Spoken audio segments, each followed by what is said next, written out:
ராமேஸ்வரம், தனுஷ்கோடி, பாம்பன், மண்டபம் பகுதிகளில் காற்றின் வேகம் அதிகமாக இருக்கிறது. இது தொடர்பான விவரங்களோடு இணைக்கிறார் செய்தியாளர் வீரகுமார். வீரகுமார், தற்போது மாவட்டத்தில் நிலவரம் என்ன? மழையளவு எப்படி பதிவாகுது? விவரங்கள்.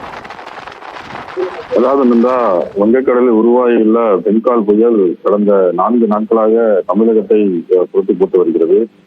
இந்நிலையில் நேற்று, இன்று மற்றும் ராமநாதபுரம் மாவட்டத்தில் மேகமூட்டத்துடன் சாரல் மழை மற்றும் மிதமான மழை பெய்து வருகிறது. வங்கக்கடலில் உருவாகியுள்ள இந்த வெண்கால் புயல் தாக்கமாக ராமேஸ்வரம், பாம்பன், தங்கச்சிமடம், மண்டபம் உள்ளிட்ட கடற்கரை பகுதிகளில் கடலின் சீற்றமானது சற்று அதிகமாக காணப்படுகிறது. நேற்று முன்பு 40 கிலோமீட்டர் வேகத்தில் அடிக்கப்பட்ட காற்று வீசப்பட்டது. அதனால் கடல் சீற்றம் அதிகமாக தற்போது பாம்பன் கடற்கரை பகுதிகளில் 60 கிலோமீட்டர் வேகத்தில் காற்றானது வீசப்பட்டு வருகிறது. இதனால் கரையோரங்களில் இருக்கக்கூடிய மக்கள் பாதுகாப்பான இடத்திற்கு அழைத்துச் செல்லப்பட்டுள்ளனர்.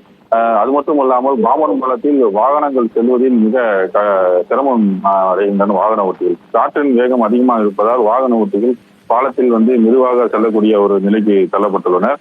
அது மட்டுமல்லாமல் ராமநாதபுரம் மாவட்டத்தில் பல்வேறு பகுதிகளில் பல்வேறு இடங்களில் சாரல் மழை மற்றும் மிதமான மழை தொடர்ந்து பெய்து கொண்டு, அதாவது அடமழை என்று சொல்வார்கள், அதே பெய்து கொண்டே வருகிறது. இந்நிலையில் ராமநாதபுரம் மாவட்ட ஆட்சியர் வளாக பகுதியில் இருக்கக்கூடிய மாவட்ட கண்காணிப்பாளர் இல்லம் அருகே ஒரு பெரிய மரம் ஒன்று இன்று அதிகாலை சாய்ந்தது. ஆள் நடமாட்டம் இல்லாததால் உயிர் சேதம் எதுவும் ஏற்படவில்லை. இதுபோன்று தொடர்ந்து ராமநாதபுரம் மாவட்டத்தில் மழை பெய்து வருவதால் தாழ்வான பகுதியில் தற்போது தண்ணீர் ஆனது